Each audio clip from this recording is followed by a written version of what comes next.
Bismillahirrahmanirrahim. Antara ahli medis dan ahli kolbu itu yang beda mazhab.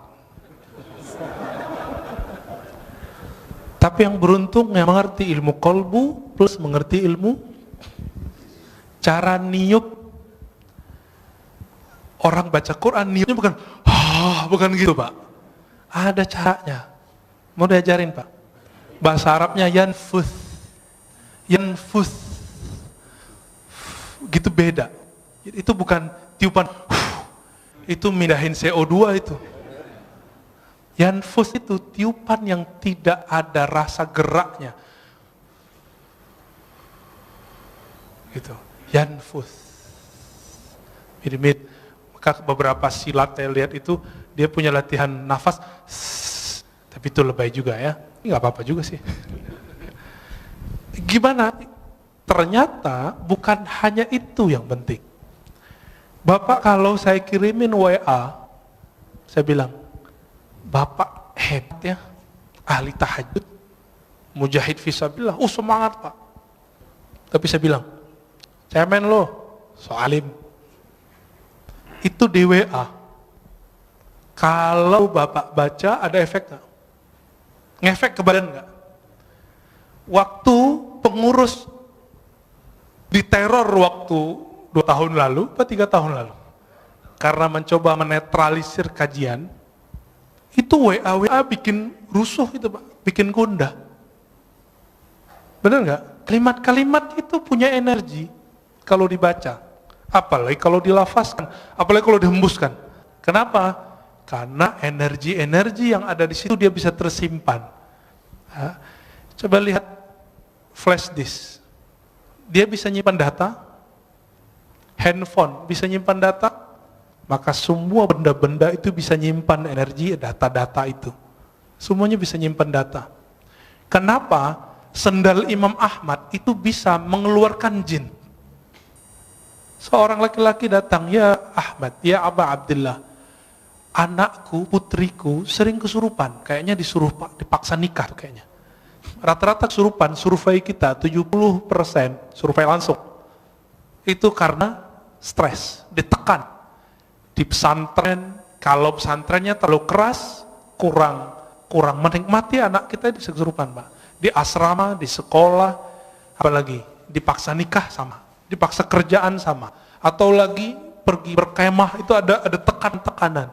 Nanti orang itu kesurupan. Itu stres. Tapi kalau ini bukan, ini gangguan sihir. Udah stres, kemasukan jin.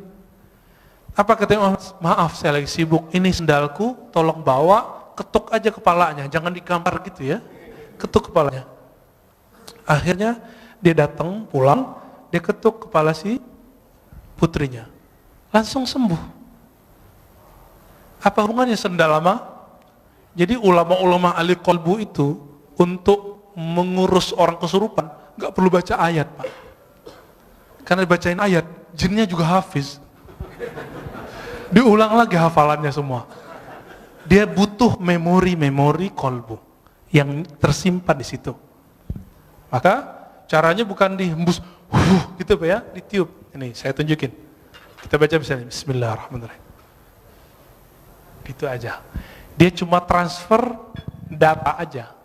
Data kalimat Al-Fatihah dipindahin ke situ. Diiktikadkan, ya Allah, tolong turunkan keberkahan Fatihah ke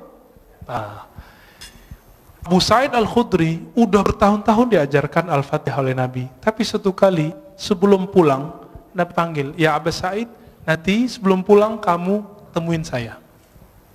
Karena dia punya bakat ngobatin. Gak semua orang punya bakat ngobatin Pak.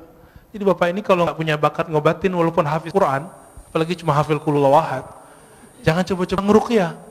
Abu Sa'id orangnya berani, nekatan orangnya. Apa kata Nabi? Nih, saya kasih kamu hadiah. Ditunggu-tunggu ternyata yang dibaca Nabi apa? Al-Fatihah.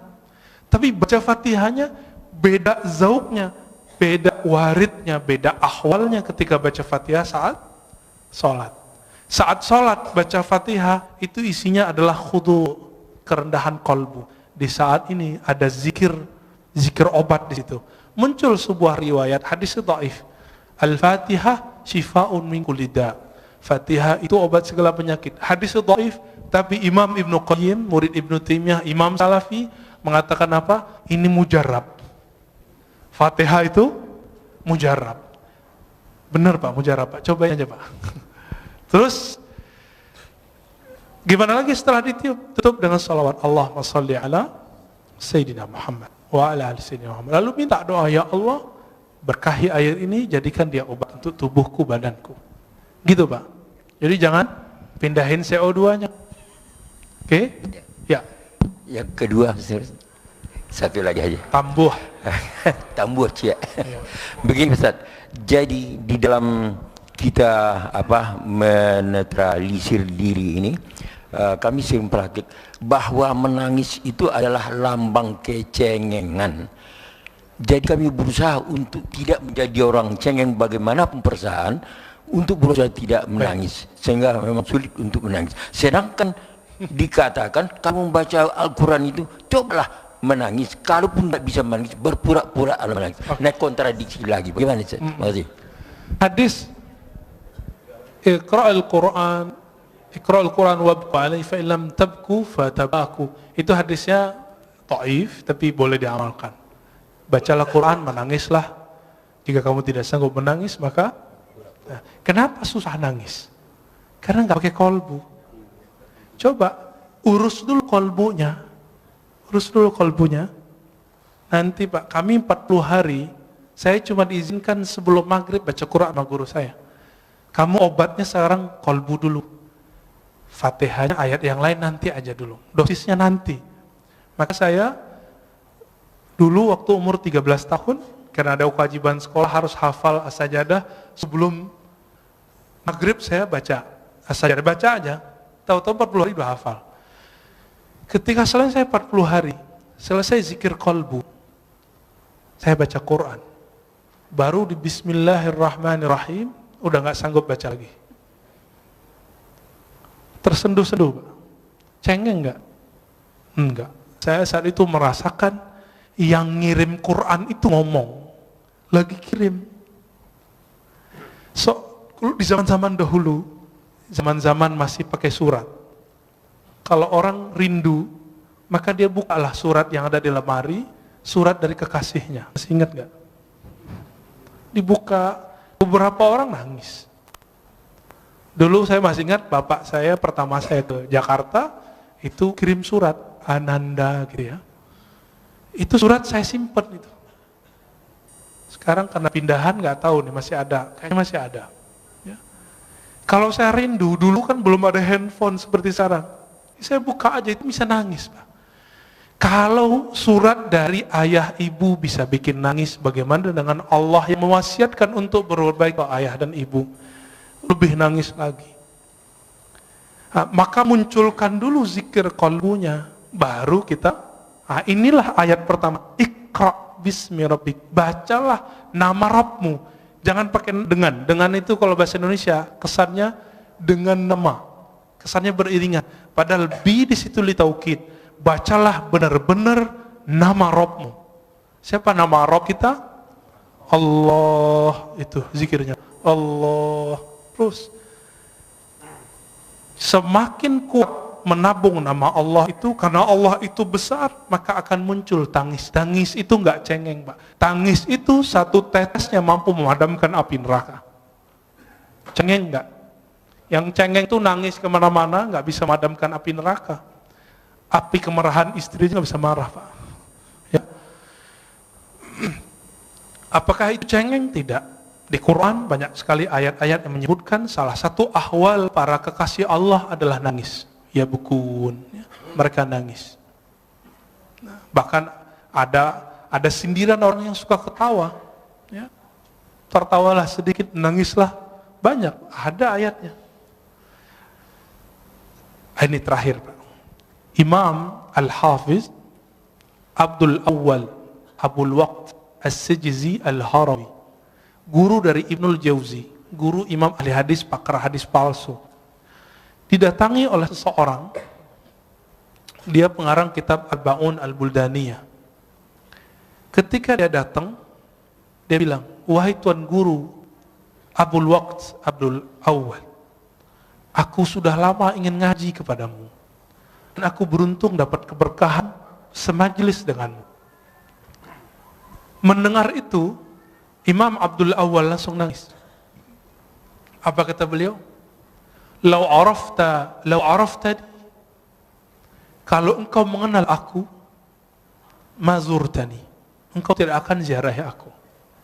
Kalau engkau tahu aibku, engkau tidak akan memandang keberkahan ada padaku. Lalu beliau nangis dan semua yang hadir nangis. Apa kata beliau?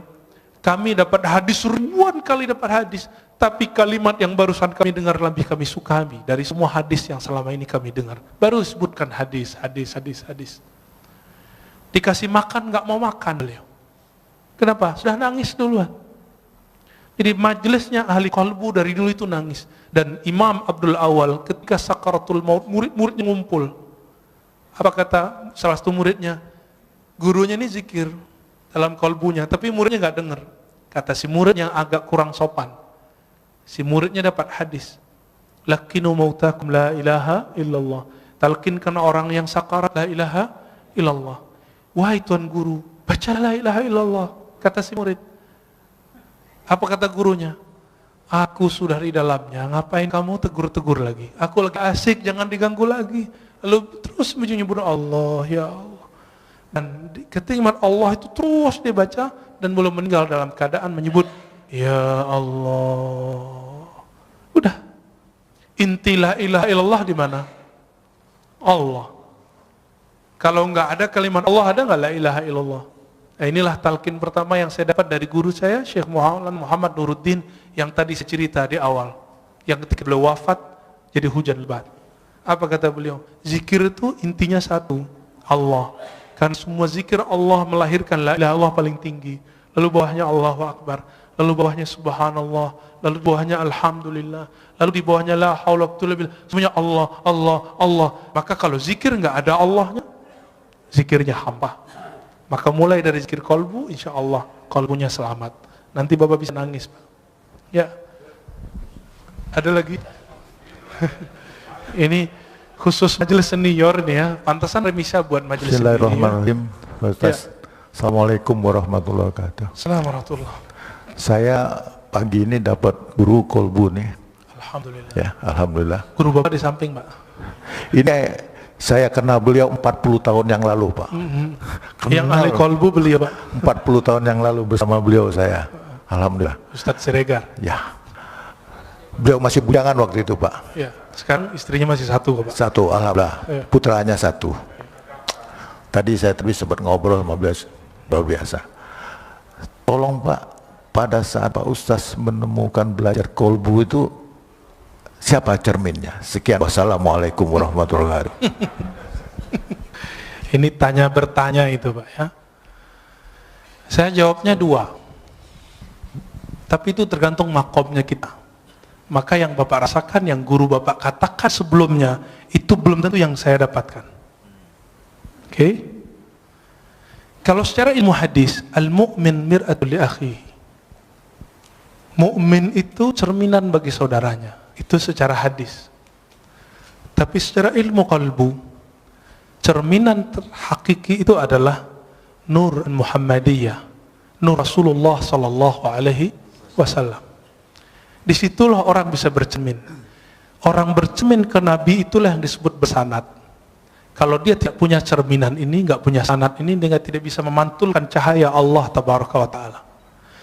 Kenapa Rasulullah cerminannya? Karena Rasulullah yang paling lengkap mewarisi, dapat memantulkan semua asmaul husna. Ada masuk air putih, keluar air putih. Masuk nama Ar-Rahman, maka muncullah kesayangan Rasulullah ke semua umat. Itulah wa ma arsalnaka illa rahmatan lil alamin. Muncullah Ar-Rahim, maka Nabi SAW mencintai. Itu surat laqad ja'akum Al-Bara'ah ayat terakhir, bagian 2 terakhir. Wabil mu'minina ra'ufur rahim. Wabil mu'minina ra'ufur rahim. Kawan hal-halaj, tapi beda mazhab, beda tariqah. Namanya Imam Ash-Shibli. Beliau itu ketika wafat dapat kabar dari seseorang. Seseorang ini memuliakan imam ini. Lalu ditanya, dalam mimpi orang ini bertemu Rasulullah. Wahai Rasulullah, kenapa engkau memuliakan si Shibli? Apa jawaban Rasulullah dalam mimpinya? Bagaimana aku tidak memuliakannya? Dia telah menjadikan aku cerminannya. Setiap selesai sholat dia berikan, laqad ja'akum rasulun min anfusikum azizun alaihi ma anittum harisun alaikum bil mu'minina raufur rahim. Allah sebut Nabi dengan namanya. Rauf itu nama Nabi, nama Allah. Rahim itu nama Allah. Allah jadikan Nabi itu jadi cerminnya. Maka siapa yang bercermin bersenat kepada Rasulullah, kalbunya bercahaya. Maka ketika orang sholat Allahu Akbar, dia harus bercermin Rasulullah di depannya. Tapi siapa yang bertemu Rasulullah? Yang bertemu Rasulullah roh. Karena roh kita belum hidup, kita butuh seorang mursyid yang menghidupkan, membangunkan. Hei, bangun kamu. Maka guru kita juga berguru. Dengan bersyukur, berterima kasih kepada guru, baru disebut berterima kasih kepada Allah Ta'ala. Maka ketika orang berguru, itu cara bercermin kepada Rasulullah Sallallahu Alaihi Wasallam.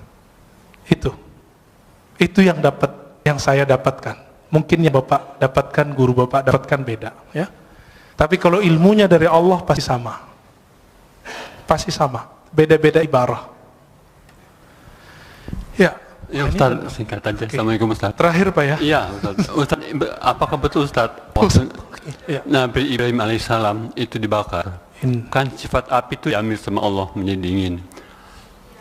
Jadi pertanyaan saya ini Ustaz, betul nggak situ ibu-ibu yang sedang masak itu masakannya tidak ada matang karena sifat api ditarik sama Allah? Oke. Itu terima kasih Ustaz. Jangan dipakai lagi Pak ilmu itu ya. Jangan dipakai lagi zikir itu. Zikir itu kata Imam Abu Ali Ad-Daqqaq kasilah, seperti pisau, seperti senjata. Sampai di tangan wali jadi karamat, sampai di tangan fasik jadi sihir. Sama-sama zikir. Sama-sama zikir. Sampai di orang nakal jadi pelet. Sampai di orang tamak, maka waqiahnya bukan untuk ketemu Allah. Waqiahnya supaya ngumpulin harta. Dia rajin waqiah, rajin haji umrah. Sekarang umrah udah nggak boleh. Mau minta ke siapa lagi? Ini mau proyek nih, umrah dulu nih. Sekarang Allahnya nahan dulu. Gak usah khawatir ya. Kita sedih, tidak ada orang umrah. Dalam sejarah umat Islam itu udah biasa. Bedanya dulu kaum Tartar datang nyerang, nggak ada umrah, nggak ada haji. Kalau sekarang yang nyerang virus ya, corona. Dulu ada ta'ud namanya. Dan jadi ini bukan kejadian pertama, dan ini bukan pertanda kiamat sebentar lagi, tahun ini sudah keluar Dajjal, bukan ya, itu hoax itu. Kalau ya dari dulu dong keluar Dajjalnya. Majelis kita jangan dirusak oleh hadis-hadis palsu. Salah satu hadis palsu yang berkembang hari ini adalah kalau Ramadan hari Jumat maka terjadi dentuman 15 Ramadan, muncullah dukhan, nanti kekacauan di Arab. Arab itu udah kacau udah lama. Setelah Nabi wafat, para sahabat Khulafaur Rasyidin meninggal. Itu Arab sampai hari ini kacau. Gak berhenti Bapak baca sejarah. Saya hobi baca buku-buku sejarah. Kitab Al-Bidayah wa Nihayah Ibnu Katsir 14 jilid kita khatamkan karena kita tahu kapan saja ada konflik. Ibnu Khaldun, ya, Rihlah Ibnu Battuta, Tarikhul Islam Ibnu Zahabi sama menyebutkan tahun yang sama, gak beda. Jadi nggak usah khawatir, insya Allah nanti Allah angkat, ya Allah marfa'anna. Maka doa kunut sekarang hampir wajib. Namanya kunut subuh plus nazilah. Ya, kalau bisa ditambahkan kepada imam, tolong kasih tahu, Allah fa'idfa'annal bala wal waba. Ya Allah tolak bala dan wabah dari kami, wabah virus. Ya, insya Allah Allah jauhkan. Jadi kalaupun flu, insya Allah nggak corona Pak, insya Allah ya. Kalaupun kena, waqina syarra ma qadait. Apa arti waqina syarra ma qadait? Kalaupun kami kena, tapi tolong haluskan kenanya ya Allah. Insya Allah nggak parah. Kalaupun parah Allah ambil nyawanya langsung biar nggak susah hidupnya. Itu. Jadi jangan diamalin lagi Pak ya. Ya. Kalau ada teman Bapak kasih tahu, jangan coba-coba pakai zikir itu untuk menahan biar ibu-ibu nggak matang. Biasanya itu kalau orang ke resto tuh ya. dikerjain dapurnya. Di kampung saya dulu banyak. Sekarang orang-orang udah banyak yang soleh, Pak. Ya.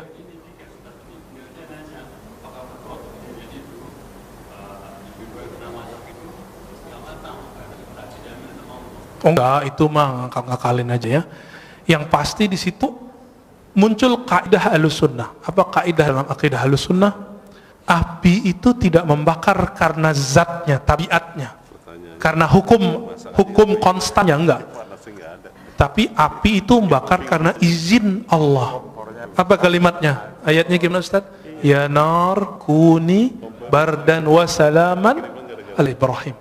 Wahai api, jadilah kamu kuni itu kan asalnya kun, karena nar itu dia bukan benda yang berakal, disebut kuni, disebut dia feminim pakai ya, kuni, hendaklah kamu menjadi keadaannya dingin. Maka kalau api selama ini panas itu karena Allah emang titahkan kamu bakar. Sampai sekarang di kampung kita masih banyak ilmu debus, nggak pakai sihir. Cuma pakai sholat 2 rakaat, zikir sesaat, mereka langsung nggak kebakar. Tapi kita cek di luar itu nggak bisa dia ya. Itu cuma karena dia zikir. Dia lagi ngamalin Bismillahirrahmanirrahim, ya duru, ingin bukti. Jadi dia lagi ngamalin ilmu Nabi Ibrahim.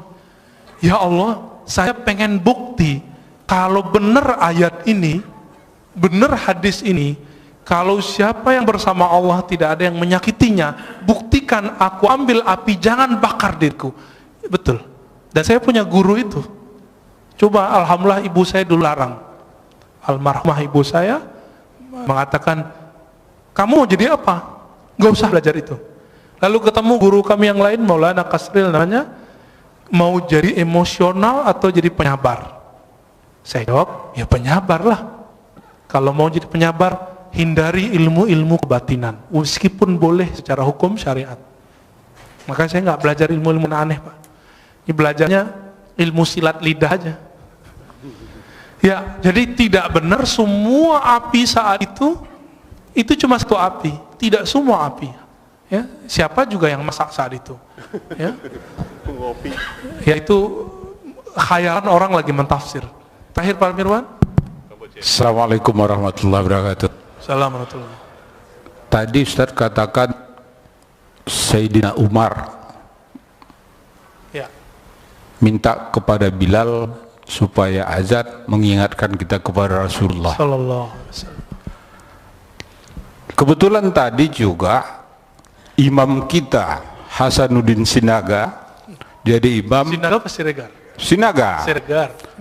Sinaga, sorry.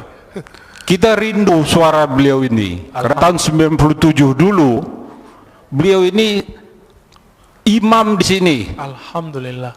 Makanya kita rindu. Ini siapa yang bawa ini? Bang Adek tadi ya. Kalau bisa sering-sering bawa Bang Adek. Alhamdulillah. Yang kedua mengenai tunggu dulu. Alhamdulillah lupa. Tadi apa ya? Mengenai suluk tasawuf di kampung saya itu banyak Ustaz. Oh iya. Cuma kami dulu sebagai pemuda menganggap ini ilmu apa ini pelajarin ini. Nah, setelah di Jakarta ternyata Pak Ustadz memberikan yang sebenarnya, ya bagaimana ilmu itu dilakukan, sehingga Pak Ustadz yang masih muda, masih seumuran anak saya, tapi emosinya tidak tinggi, sementara saya masih meletup-letup ini. Gimana kira-kira Ustadz? Demikian. Assalamualaikum warahmatullahi wabarakatuh. Assalamualaikum warahmatullahi wabarakatuh. Betul, orang berguru, berlatih, bersanad, istiqomah, dia melewati umur fisiknya. Maka guru-guru kami di mudanya mereka sudah jadi syekh. Syekh itu artinya orang tua. Dan saya dikasih gelar syekh oleh guru saya umur 27. Umur saya sekarang 34. Jadi masih jauh dibandingkan imam kita. Tapi umur 12 tahun Saya sudah belajar zikir, alhamdulillah. Umur 13 kita riyadhah. Dan riyadhah itu latihan itu, riyadhah artinya latihan yang berulang-ulang. Kami kerjakan sampai hari ini. Sampai hari ini. Kami nggak perlu banyak-banyak ilmu, dikit tapi kami amalkan. Zikir itu dari pangkal sampai ujung, zikir intinya cuma Allah. Maka kami zikir Allah setiap hari. Itu aja setiap hari.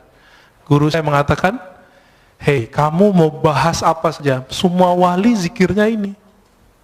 Betul, kita udah ketemu banyak wali-wali Allah, dan semua zikirnya ini. Gak lepas dari nama ini. Dan ternyata inilah warisannya Nabi Muhammad SAW, yang orang banyak lupa. Orang kalau nuzul Quran cerita apa, gak cerita zikir. Ya. Orang cerita zikir, bahasnya sunnah bid'ah lagi, gak jadi zikir-zikir. Ya. Yang di kampung bapak itu, bapak yang Aceh kan, ya, itu ada Syekh Muda Wali. Syekh Muda itu gelar khas orang Sumatera Barat. Jadi orangnya masih muda, dia disebut Syekh tapi muda, maka disebut Syekh Muda, Syekh Muda Wali. Tapi tinggal di Aceh, orang Jamek, tamu orang Aceh. Tapi mereka entah lebih tua dari orang Aceh, karena orang Aceh kan campuran. Ada India, Pakistan, bahkan macam-macam di situ. Arab apalagi. Jadi kalau orang Aceh rasis nggak boleh. Kenapa? Semua kita pendatang di tanah ini. Siapa yang tahu kita ini asli Jawa, Sunda, Padang, Kalimantan? Siapa yang tahu? Dicek genetiknya, ternyata wong Cino. Ya, ini matanya mata sipit-sipit semua. Tapi benci Cina kan aneh. Benci Arab, ternyata hidungnya ada sedikit Arabnya. Tuh. Jadi kita nggak boleh rasis. Nah, baca Al-Hujurat berkali-kali, lita'arafu. Nggak boleh di situ rasis. Bapak saudara maka Allah, Syekh Muda Wali itu dulu belajar ke Syekh Hashim Buayan.